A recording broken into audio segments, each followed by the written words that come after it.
Depuis 10 ans, une campagne de santé publique nous recommande de manger 5 fruits et légumes ainsi que du poisson.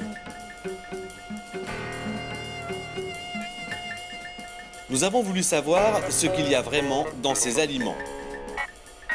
Comment sont-ils produits par l'industrie agroalimentaire? Que trouve-t-on vraiment à l'intérieur? Nous nous sommes aussi demandé comment éviter les produits qui polluent les aliments et nuisent à notre santé. Vous me donnez des pommes? Vous les faire analyser? Ouais. Alors, est-ce que j'ai le droit?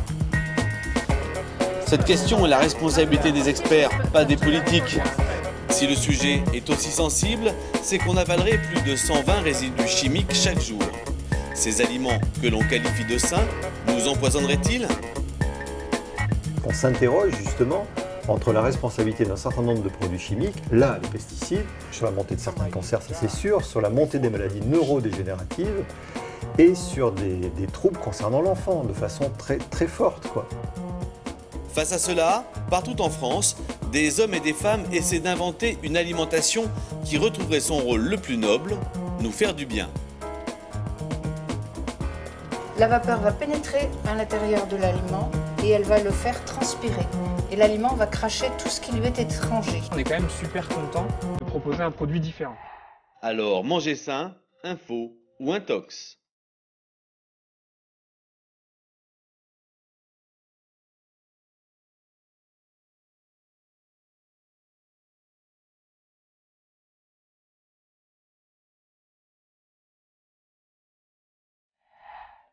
Depuis des années, on oppose la nourriture industrielle aux aliments naturels, comme les fruits et légumes. Il y a 2 ans, une enquête indépendante est venue remettre en cause ces beaux principes. L'association qui a mené l'enquête a pris comme base d'étude les repas de Monsieur Tout-le-Monde.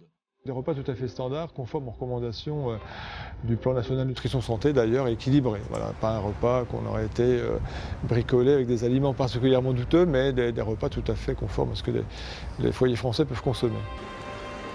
Pain, viande, poisson, thé, tomates. En tout, l'association a testé une vingtaine d'aliments composant les 3 repas de la journée. Et le constat est alarmant.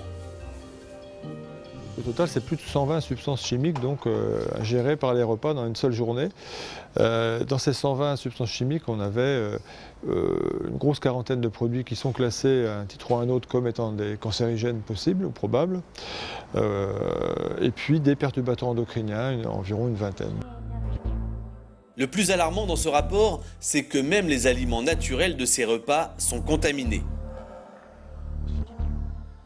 Pour comprendre comment il est possible de s'empoisonner tout en faisant attention à son alimentation, nous avons analysé le repas d'une famille, celui de Fernanda et de ses 2 filles.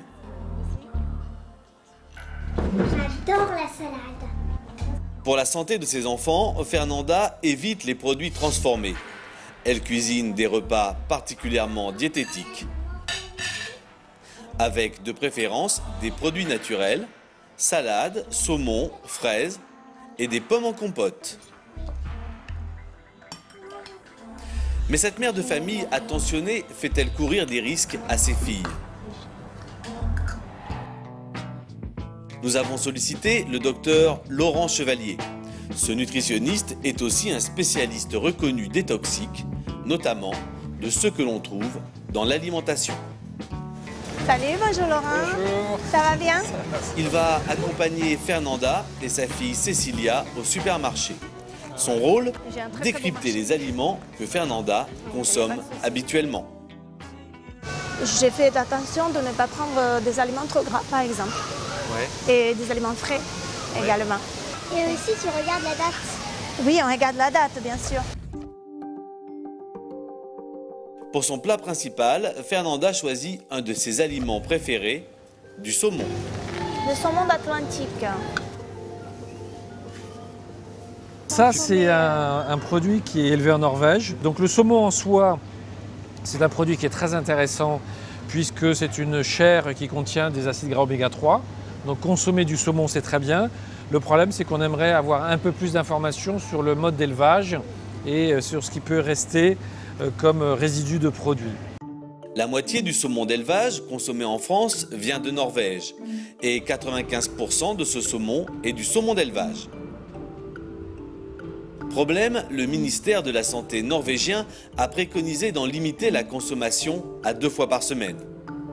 De la part du pays, qui fournit les 2/3 du saumon mondial, cette recommandation est plutôt inquiétante. Certains Norvégiens, comme le leader de l'association Green Warriors, sont opposés à l'élevage intensif du saumon. Vous pouvez voir que c'est un saumon d'élevage car sa queue n'est pas assez grosse. Sa nageoire n'est pas assez développée. Ce saumon ne pourrait jamais survivre dans la nature. C'est parce qu'ils grandissent dans une trop grande promiscuité. Je ne recommande à personne de manger ce saumon.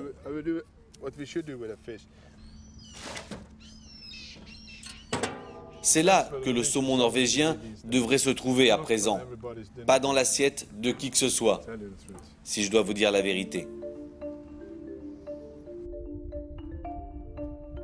Depuis que le saumon est devenu un poisson que le monde entier veut consommer, les fjords de Norvège se sont transformés en gigantesques fermes aquacoles. Mais ces fermes génèrent une pollution intense. Parmi les produits mis en cause, un antibiotique, le diflubenzuron, que les fermiers utilisent pour tuer un parasite, le pou de mer. Problème, le diflubenzuron est classé comme pesticide en Europe, mais la Norvège, qui ne fait pas partie de l'UE, l'utilise quand même.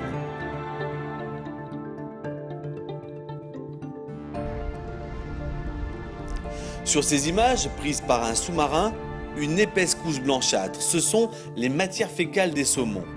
Dedans, des pesticides qui contaminent les poissons qui vivent à l'extérieur des fermes. Cette contamination serait responsable des difformités de ces poissons.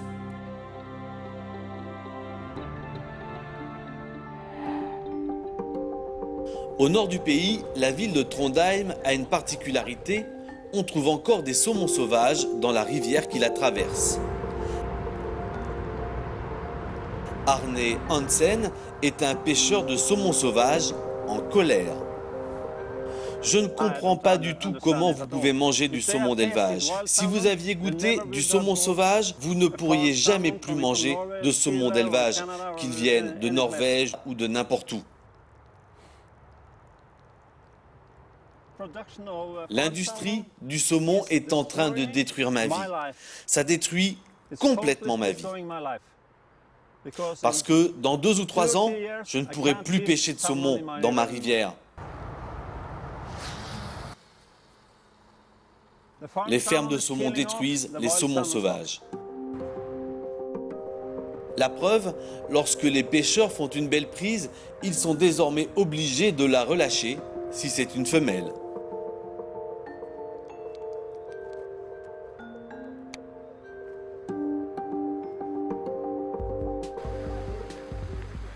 Chaque année, la ville de Trondheim organise le plus grand salon au monde de la pisciculture. Pendant une semaine, Aquanor réunit les professionnels de l'industrie du saumon d'élevage. Une tribune de choix pour Kurt Odelkaf.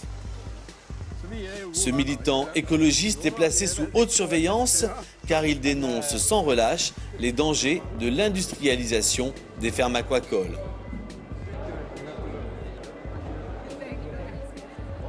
Oh, c'est bon à savoir. C'est l'endroit où toutes les personnes impliquées dans l'industrie du saumon se retrouvent. C'est le plus grand rendez-vous mondial pour la pisciculture. Ces éleveurs de poissons ont besoin d'informations. C'est pour ça que c'est bien d'être là. Et toi, le Suédois? L'opinion norvégienne est vraiment en train de changer. Elle n'est plus du tout en faveur des fermes aquacoles. Les seuls qui sont encore en faveur de ça, ce sont ceux qui font de l'argent avec. Les Norvégiens sont agacés parce que la côte est en train d'être détruite par une bande de millionnaires qui n'en ont rien à faire. Ici, la recommandation du ministère de la Santé de limiter la consommation de saumon a fait l'effet d'une bombe. Pour rassurer les professionnels, la ministre de la Pêche a fait le déplacement. Une ministre qui est également une productrice de saumon d'élevage. Autant dire que la santé des consommateurs n'est pas son domaine de prédilection.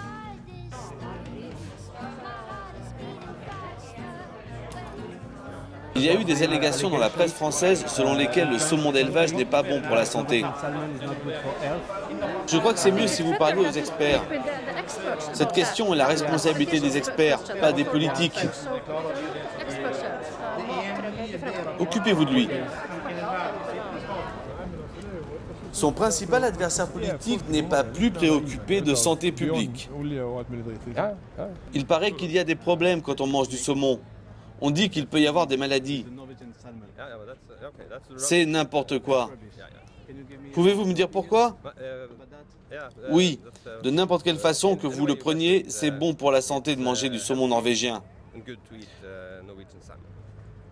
Ok, même s'il y a des problèmes avec l'élevage du saumon?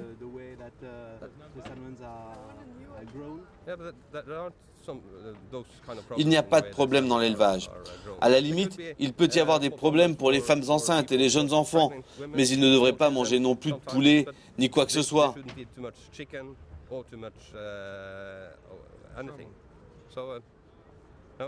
Il n'y a pas de problème avec le saumon norvégien. Les poissons d'élevage sont élevés comme des poulets en batterie, que ce soit le cabillaud, la dorade, le bar, le tilapia ou d'autres encore. En 2013, l'Union européenne a autorisé qu'ils soient de nouveau nourris aux farines animales. Mais qu'en est-il des poissons issus de la pêche? S'ils semblent plus sains, ils nagent tout de même dans des mers et rivières qui peuvent aussi être polluées. La pollution la plus grave est celle aux métaux lourds. La station marine d'Arcachon est spécialisée dans l'observation du milieu marin. En disséquant les poissons, Régine Maury-Brachet analyse leur taux de mercure. Elle peut aussi connaître notre niveau de contamination au mercure à partir d'une simple mèche de cheveux. L'avantage des cheveux, c'est que c'est le reflet de la contamination par le mercure. Et on sait que ces cheveux poussent d'1 centimètre par mois, donc on va pouvoir connaître la contamination du mois précédent. La coiffeuse va pas être contente, hein. Mon caméraman et moi allons nous prêter au jeu. Je mange du poisson 3 fois par semaine, alors qu'Emmanuel, le caméraman, n'en mange qu'une fois.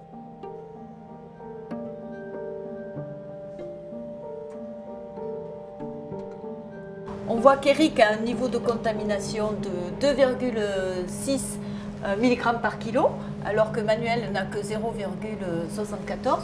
Donc en fait, on voit que Eric doit manger plus de poissons que Manuel, mais les quantités, il faut relativiser, sont relativement faibles. Hein. Mon taux de mercure est tout de même 3 fois plus important que celui de mon collègue. Dans n'importe quel poisson, on va trouver du mercure aujourd'hui en fait. Oui, oui, oui, mais en quantité plus ou moins importante suivant le régime alimentaire du poisson. C'est sûr qu'un poisson piscivore qui mange d'autres poissons sera plus contaminé. Les petits poissons sont mangés par les plus gros et ainsi de suite. Ceux qui se trouvent au bout de la chaîne alimentaire, les plus gros, sont les plus chargés en mercure et il vaut mieux éviter de les manger. Si quelqu'un ne consommait que du thon rouge et des gros poissons, des adultes, quoi, plus de 100 kg, à force, c'est sûr qu'il pourrait être contaminé par le mercure. Ce qu'il y a d'important, c'est qu'il faut bien comprendre la contamination par le mercure va avoir un impact très important au niveau d'un cerveau en formation. Alors quel genre de population ça va atteindre? C'est le fœtus, donc c'est pour ça qu'on va faire beaucoup de surveillance au niveau de la femme enceinte et pour l'enfant de 0 à 7 ans. Les conséquences sont graves, troubles neurologiques et hormonaux. Les bénéfices en oméga 3 du poisson sont importants, mais il faut éviter le poisson d'élevage et privilégier le poisson de pêche. Mangez plutôt des petits que des gros, par exemple moins de thon et de saumon et plus de maquereaux et de sardines. L'Agence française de sécurité sanitaire recommande de consommer 2 fois par semaine du poisson, mais de limiter à 2 fois par mois la consommation de carpes et d'anguilles.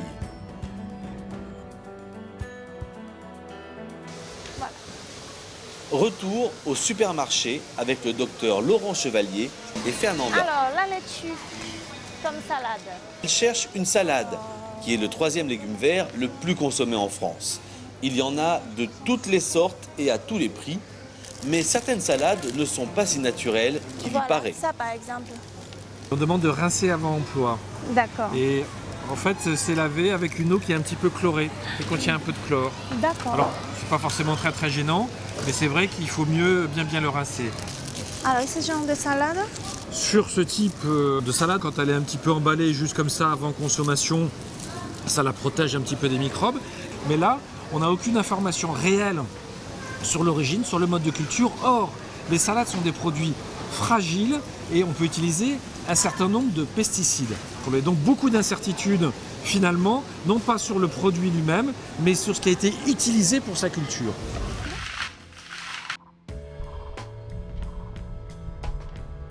Pour découvrir si ces salades contiennent des produits chimiques, nous nous sommes rendus dans une des régions productrices, en l'occurrence en Bretagne, près de Roscoff. On va monter dans la parcelle, là. Donc c'est un collègue qui les fait, c'est pas moi. Alain Arrouache est un producteur de salades. Il nous emmène dans l'exploitation d'un de ses collègues. En bon VRP de la salade bretonne, il nous fait l'article sur les qualités des salades iceberg. Il n'y a pas besoin de la laver. On a 90 à 95% de la salade qui est consommable. Voilà. Donc on a du blanc, on a du vert pâle, on a du plus vert. Il y en a pour tous les goûts. Elle est croquante et très bonne. Voilà. Tout juste sortie de terre, pas même lavée, directement emballée.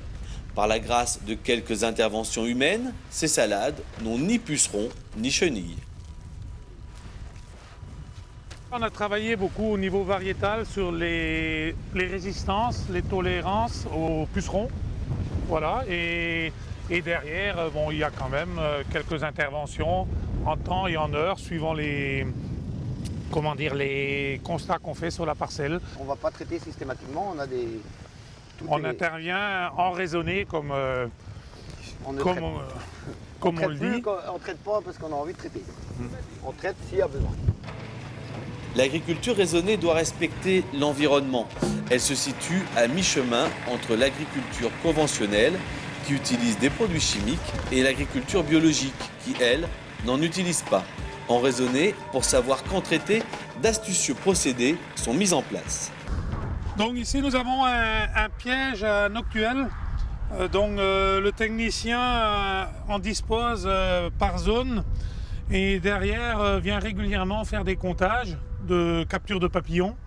Et ensuite, suivant le seuil atteint en volume, il nous prévient qu'il a capturé tant de papillons que dans 8 à 10 jours, il y aura une intervention à faire parce qu'on aura des vers sur les salades.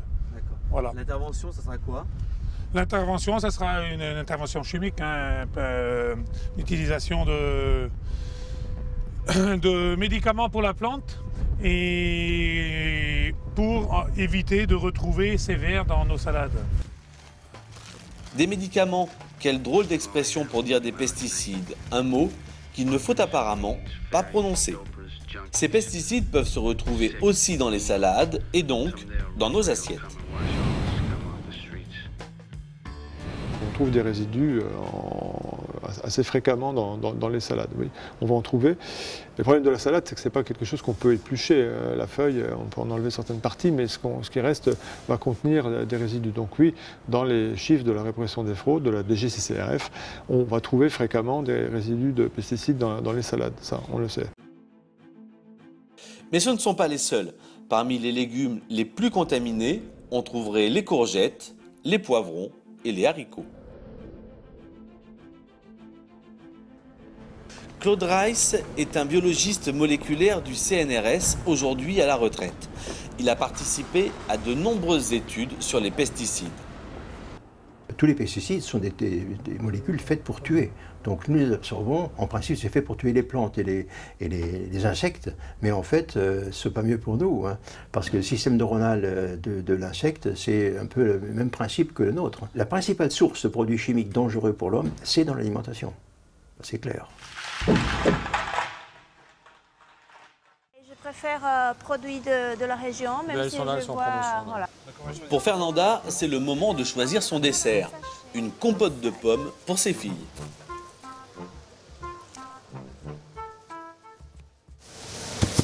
Voilà, ça ira. Moi, je préfère acheter peu et manger rapidement, plus qu'en acheter beaucoup. Et après, comme ça, moi, je ferai.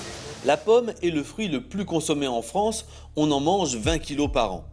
Mais c'est aussi celui qui est suspecté de recevoir le plus de traitements chimiques. Selon l'INRA, une pomme reçoit en moyenne 36 traitements par année.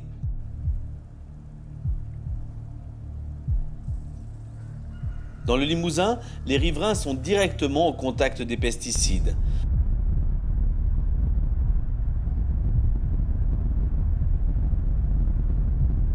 Fabrice Micoro est entré en croisade contre les épandages.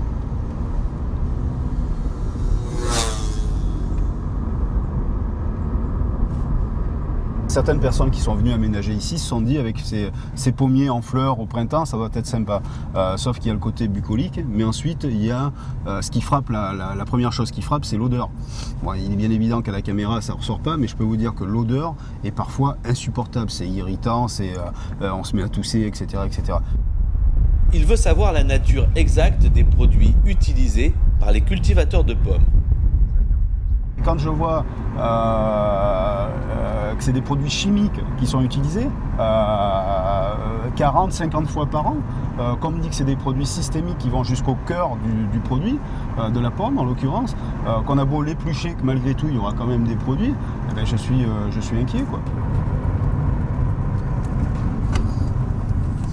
Non, mais c'est un des responsables qui m'arrête. Un des responsables qui m'a fait signe de m'arrêter. Ouais, pour aller dans ce sens-là, c'est bien ce que je vais faire. Dans ce village, la pomme est devenue source de conflits. Je vais me prêter chez lui.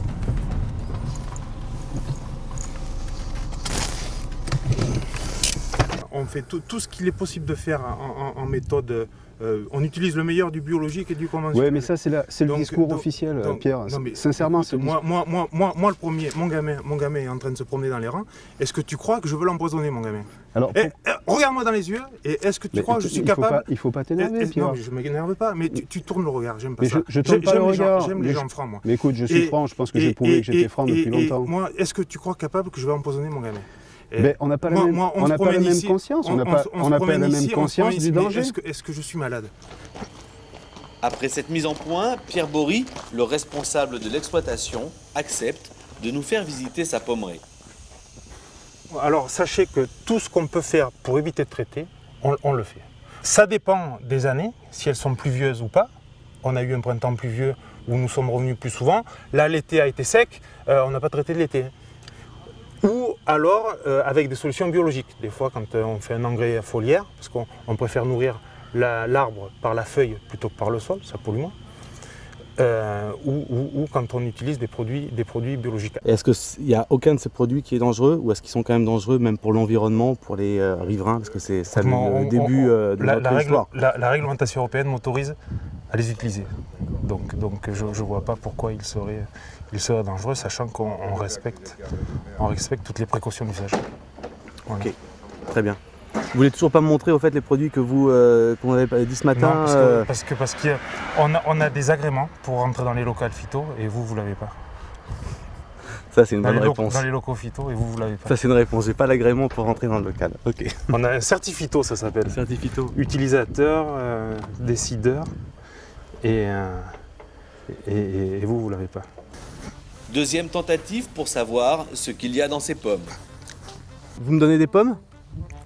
Vous les faire analyser? Ouais. Vous les analyser? Ouais. Alors, est-ce que j'ai le droit? Le droit, vous l'avez, le droit. C'est vos pommes. Est-ce que j'ai le droit de vous donner des pommes? Ils me demandent s'ils peuvent prendre des pommes. Je leur ai dit qu'elles n'étaient pas tout à fait mûres. Elles sont pas mûres. Allez, je te remercie. Oui.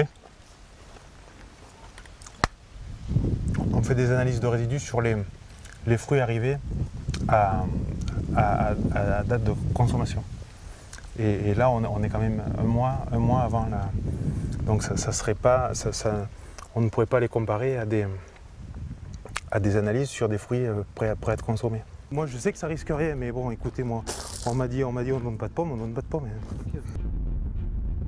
Les épandages de pesticides peuvent entraîner des maladies pour ceux qui sont le plus au contact des pommeraies, les agriculteurs et les riverains. Christina et son mari André se sont installés il y a 20 ans en Corrèze, tout près d'un verger.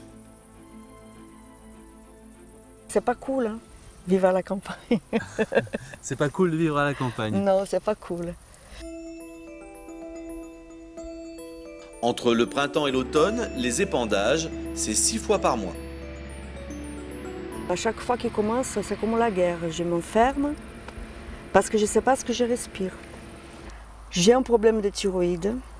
Depuis que je suis là, avant je n'avais pas. Je pense que ça doit être lié, mais je ne peux pas prouver. Ma famille, personne n'a de problème de thyroïde. Christina n'est pas la seule. Dans la région, des centaines de cas ont été répertoriés. Face à cette augmentation des pathologies, les médecins de la région se mobilisent. Fait rarissime, à Limoges, ils se sont constitués en association pour alerter l'opinion et les pouvoirs publics. C'est le docteur Perrineau qui a lancé l'initiative, déjà signée par 130 médecins du Limousin. Mais ce qu'on constate, c'est la montée des maladies chroniques. C'est-à-dire, oui, les gens vivent plus vieux, mais oui, ils vivent avec des maladies chroniques beaucoup plus qu'avant. C'est ça qu'on constate, d'accord? Et si on doit faire un rapport entre ce constat-là et les pesticides, c'est parce qu'on s'interroge justement entre la responsabilité d'un certain nombre de produits chimiques, là, les pesticides, mais dans la montée de ce phénomène. Alors évidemment, les pesticides n'expliquent pas toute la montée des maladies chroniques, on est bien d'accord. Mais en tout cas, prenons cet exemple-là, ils interrogent sur la montée de certains cancers, ça c'est sûr, sur la montée des maladies neurodégénératives et sur des troubles concernant l'enfant de façon très, très forte, quoi. C'est compliqué, hein, puisque remettre en cause les pesticides, c'est remettre en cause un des piliers de l'agriculture moderne du dernier demi-siècle. La France est le pays qui utilise le plus de pesticides en Europe, et cela ne se limite pas aux pommes. C'est celle-là qui sont là. Ouais, celle-là c'est magnifique. Voilà, moi je vais choisir. Retour au supermarché avec Fernanda et le docteur Chevalier. Marat des Bois, Garriguette, Plougastel, les fraises françaises sont réputées pour leur qualité. À 2,99 €, 250 grammes. Là, des fraises allemandes, 250 grammes aussi, non. 500 grammes à 2,49 €. Mais finalement, ces fraises allemandes, elles manquent de couleur. Et vous savez qu'il y a une étude qui pointait le fait qu'on pouvait avoir des résidus de pesticides dans les fraises. Et c'est une chose qui vous inquiète, ça, ou pas? Non, rien que sur les fraises, je ne pense pas trop. Je sais que ça existe le risque, j'évite. Mais je ne vais pas laisser de manger des fraises parce qu'on a un peu de pesticides quand même. D'accord, parce qu'il y a ce risque, un risque. Oui, c'est un risque. Voilà, pas... manger des fraises. On prend celle-là. On prend celle-là. Problème. Les fraises peuvent contenir des résidus chimiques perturbateurs endocriniens. C'est ce qui ressort d'une enquête menée en 2013 par Génération Future. La présence de pesticides perturbateurs endocriniens en dose significative dans les 3/4 des échantillons, c'est quand même pas rien. On avait des fraises qui contenaient en moyenne 5 résidus de pesticides sur les fraises françaises, 4 sur les fraises espagnoles en gros. Au niveau européen, la France est un petit producteur de fraises. Avec ses 12 000 tonnes par an, le Lot-et-Garonne est le premier département producteur en France.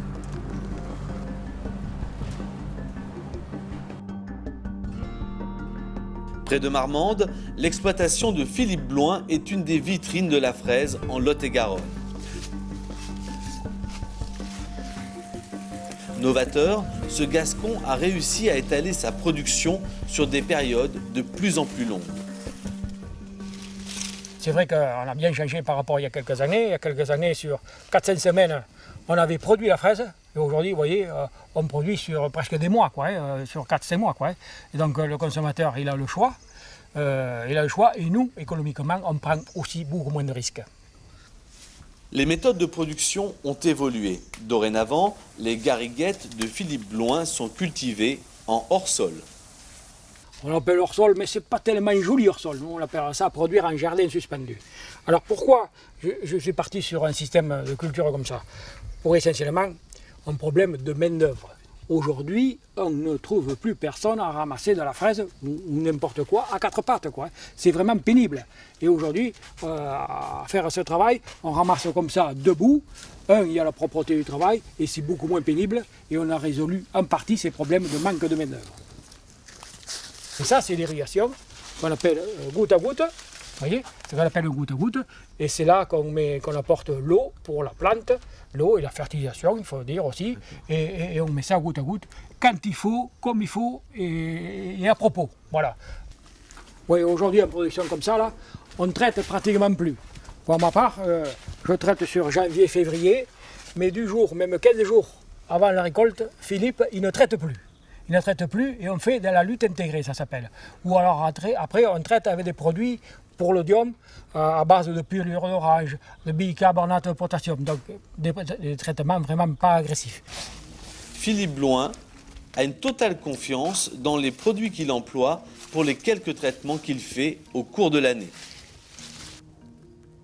Ce que je fais depuis mars, avril, mai, juin, c'est pratiquement du bio, quoi. Mais janvier, février, on met quand même des systémiques qui ne sont pas des produits bio, mais qui sont homologués, qui sont dans le cahier des charges. Voilà, voilà. Et qui sont des produits à 3 jours. Un produit à 3 jours, ça veut dire que 3 jours après, on peut consommer la fraise sans aucun risque. Le problème des produits systémiques, c'est qu'ils se logent au cœur du fruit. Pour savoir s'ils s'éliminent autant que ce que les fabricants veulent bien faire croire, nous avons envoyé ces fraises dans un laboratoire indépendant pour analyse.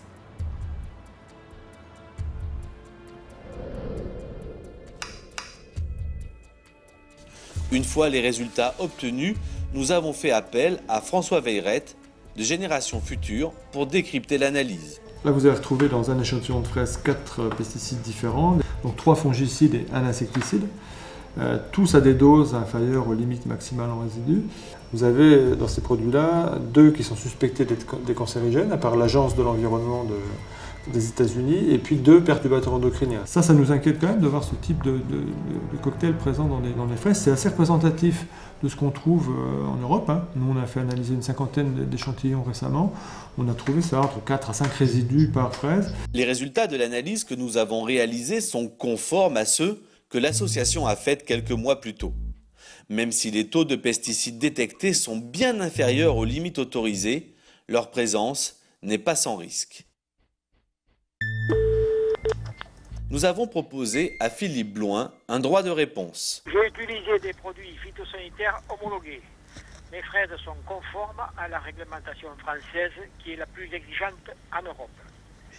Les LNR, limites maximales de résidus, sont des limites réglementaires qui sont fixées dans des conditions garantissant l'innocuité à l'égard du consommateur. Il n'y a pas de lien direct entre la LMR et la toxicité des produits.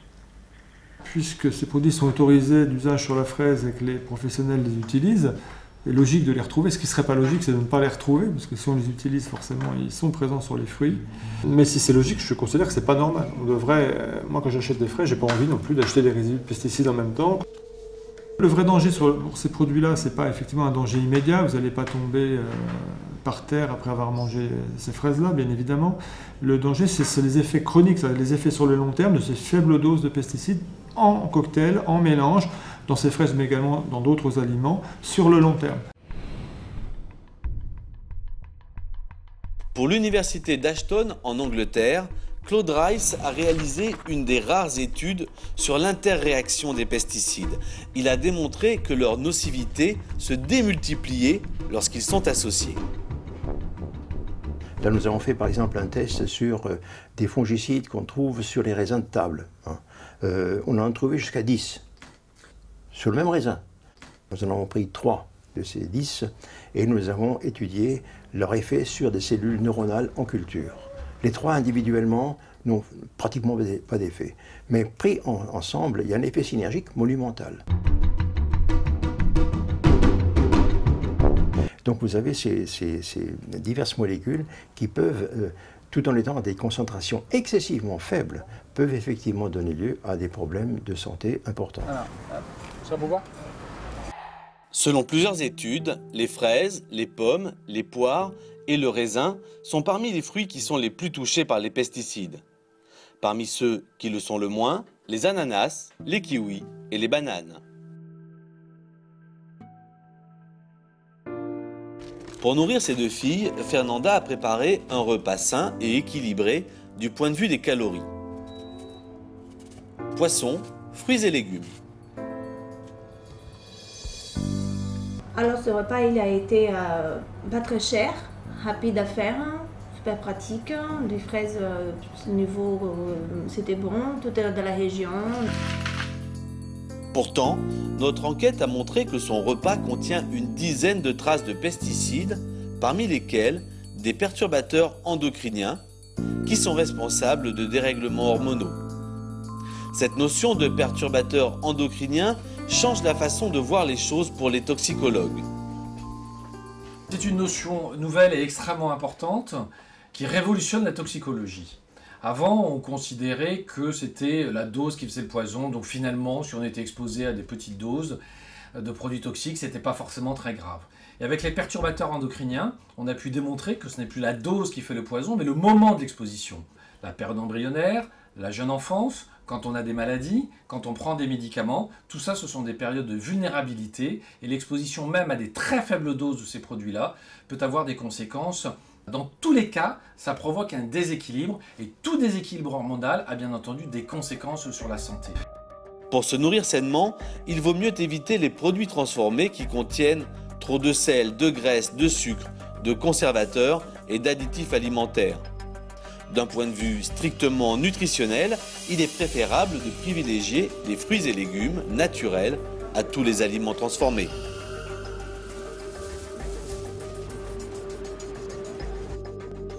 Pourtant, comme nous l'avons vu, certains de ces aliments sont plus chargés que d'autres. Les courgettes, poivrons, raisins, ainsi que les poissons d'élevage font partie des denrées qui peuvent recevoir le plus de produits chimiques.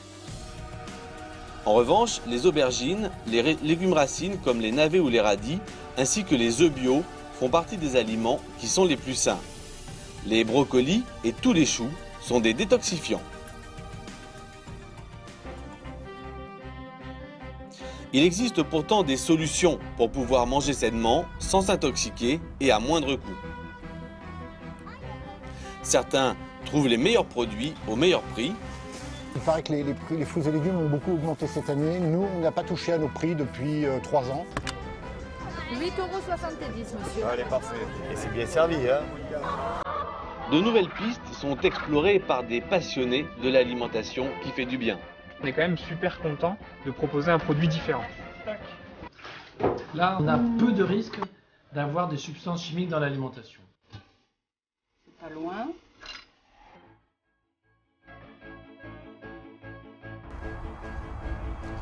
Pour trouver des bons légumes à des prix vraiment bas, il existe une solution qui connaît un succès croissant, la cueillette. À 20 km de Paris, ce sont des familles entières qui ont troqué leurs caddies pour des sacs et des chariots.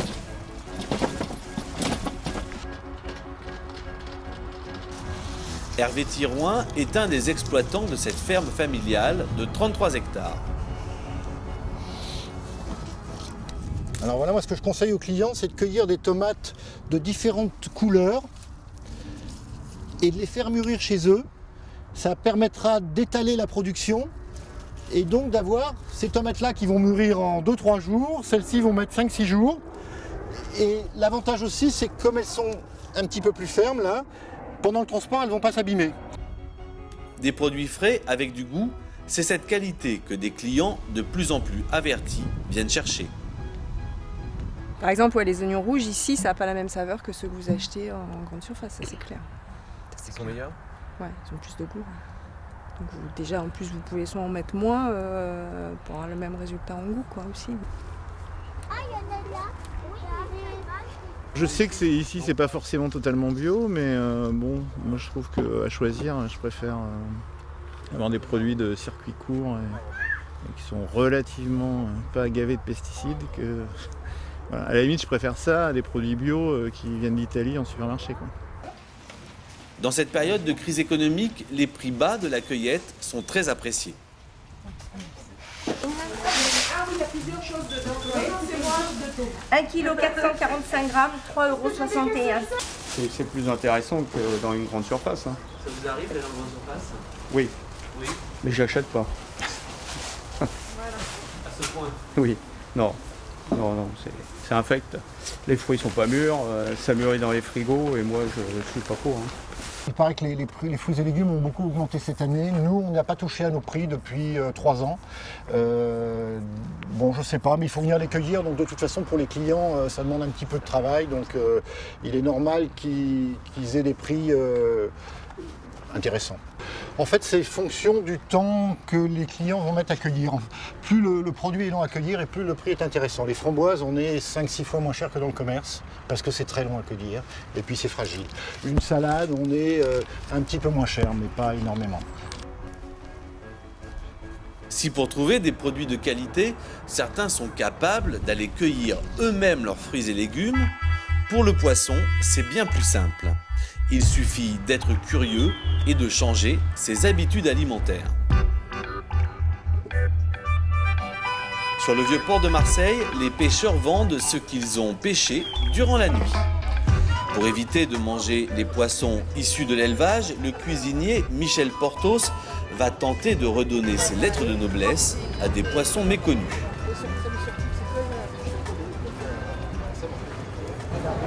Le marbré, il est à combien? Il est à 20.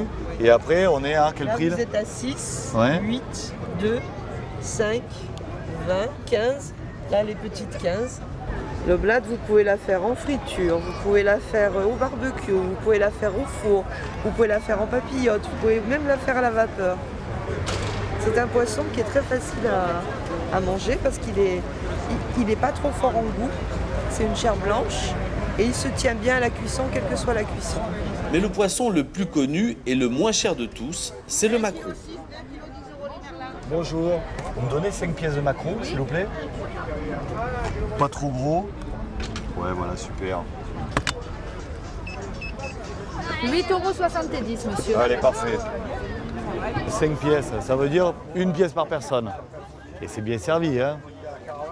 Donc une pièce par personne, 8,70 € divisé par 5, ça fait à peine 1 € et des poussières. Il n'y a pas photo, hein?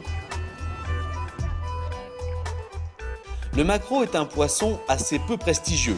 Mais quand on connaît une bonne recette, donnée par un ancien cuisinier étoilé, ça peut faire son petit effet. Jules, son adjoint. Alors, on y va. Maquereau. C'est le poisson le plus courant et pas cher qu'on peut trouver dans n'importe quel poissonnier de France ou de Navarre. Pour préparer le maquereau, il faut d'abord le couper dans la longueur, retirer les arêtes et puis le faire revenir doucement à la poêle. La surcuisson, c'est le pire qui puisse arriver à un poisson. C'est mourir 2 fois. Une fois parce qu'il est sorti de l'eau et une deuxième fois parce qu'on le massacre parce qu'il est trop cuit. La petite vinaigrette, kumquat, oignon, coriandre, il n'y a rien d'intellectuel là-dedans. Donc on est sur une recette hyper simple. Des produits peu onéreux et de qualité, c'est donc possible. C'est super bon. Enfin, c'est pas parce que c'est Vincent, mais c'est super bon. Ce qui se fait de mieux, c'est le bio, mais c'est souvent 30% plus cher. Dans la Beauce, Fabien Bordier cultive sur une trentaine d'hectares plus de 60 fruits et légumes. Il court dans tous les sens pour faire vivre sa ferme et élève même des poules et des cochons, élevés en plein air, comme il se doit, en agriculture biologique. Ce type d'agriculture demande beaucoup d'attention et beaucoup de temps. Sans traitement chimique, les risques de perte des cultures en cas de maladie sont plus importants que dans le conventionnel. Une serre de tomates comme celle-ci, on va faire, je sais pas, on va faire 5 tonnes de tomates. En conventionnel, peut-être qu'on en aurait fait 10, 12, 13, voilà. Et c'est sûr que c'est plus difficile, c'est chiant, les champs se salissent très vite. On en a forcément peut-être moins, ou d'autres qu'on a complètement foirés, des légumes comme des fenouilles qu'on n'a pas réussi à faire cette année, qu'on réussira à faire l'année prochaine. Voilà, il y a des petits moments comme ça où on a un coup de mou, mais derrière on est quand même super content de proposer un produit différent. À produit différent, idée originale. Pour proposer sa production, Fabien a mis en place un distributeur automatique, non pas de canettes, mais de produits bio. Alors le distributeur, c'est un moyen de vendre directement à la ferme, sans forcément être sur place. Donc on voit par exemple dans le casier numéro 12, là, il y a des œufs, du basilic et des tomates pour 6,50 €. Les gens mettent un billet ou des pièces, ils tapent le numéro du casier s'ouvre et voilà. Je mets une pièce, 2 pièces, je vais prendre le 22 qui est à 3,60 €. Voilà. Et on récupère les concombres. 3,60 € les 2 concombres bio. Un prix presque 2 fois plus cher que pour les concombres non bio. Le self-service est un procédé astucieux pour les consommateurs, mais qui reste coûteux. Pour faire baisser le prix du bio, une des pistes est de limiter les longs transports et de privilégier la proximité entre les producteurs et les consommateurs. Aujourd'hui, on prend la route tous les jours, que ce soit, tous les jours, sauf le dimanche et le lundi. Mais sinon, on est en livraison le mardi soir, le mercredi, le jeudi, le vendredi et le samedi matin. 1 heure plus tard, Fabien Bordier arrive en banlieue parisienne où se trouve la structure qui a pris en charge l'organisation de la vente, la ruche qui dit oui.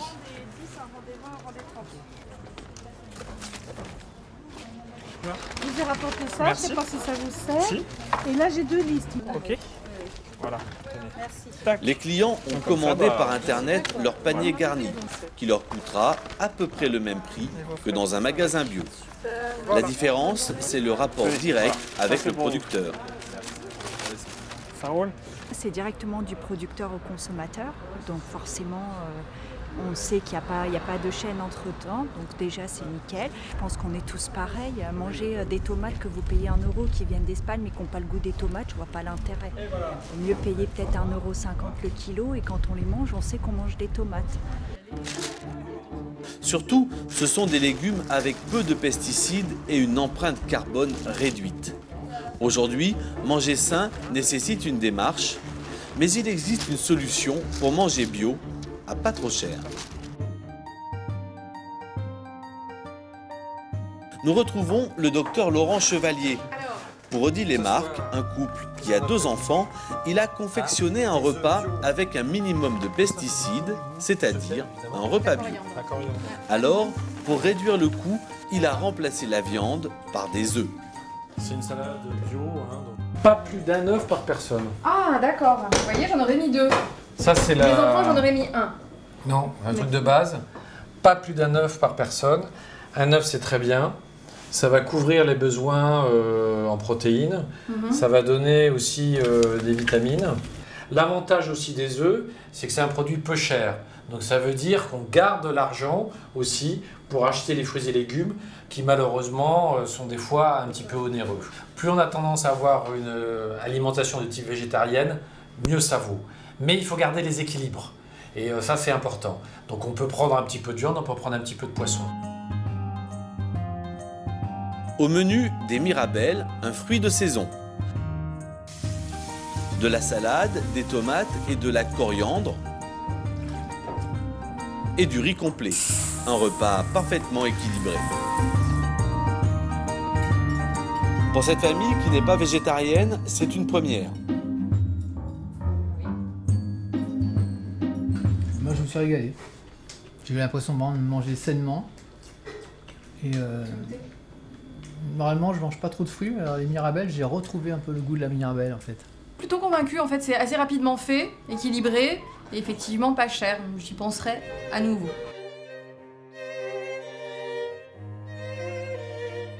Autre idée, pour s'alimenter mieux, changer le mode de cuisson.